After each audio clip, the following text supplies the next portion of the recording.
အိမ်ပဲလို့ဘဝနေကောင်းကျိုးပေးခဲ့တာမြတ်ဆရာအာစရိယကုနိုအနန္တမိဟောအရာကောင်းယူပြတော့နယနီနာအပြားပြားကိုလိမ့်မစီချောင်းမေတ္တာလောင်း၍မကောင်းကိုကျင်ကောင်းရရှင်လျက်နှုံမြတ်တန်ကျိုးဆုံးမဆိုတာဟိုများစွာတန်တရာဝဲသုံးပဲတော့ကလေးရအပဲရှိတော်ရပြည့်စိုးညင်ရုံမှာဖြားဖြားခေမပုတ်ပြီးဖိမရှိအောင်သွန်သင်ပေးတဲ့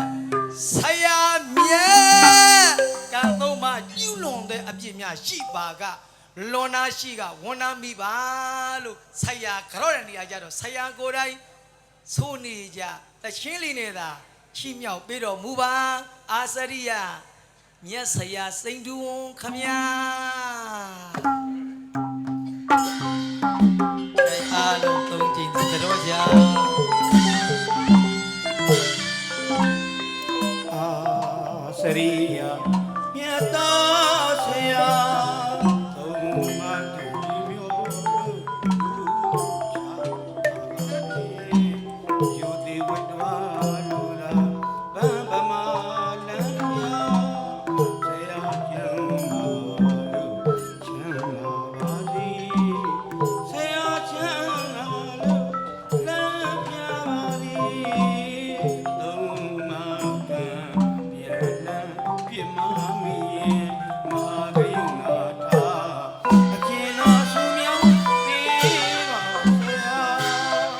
စရိယမြတ်ဆရာအနန္တထိုက်ပါတော့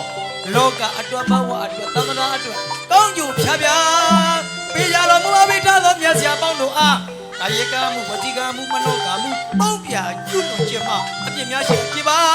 လို့ဝန်ချရှိဖို့တောင်းပန်ပါမြတ်ဆရာပေါင်းခမညာကဲကရောကံပြပါပြီကိုနေရာကိုဆောင်ရွက်လို့ရကဲနောင်တော်ကြီး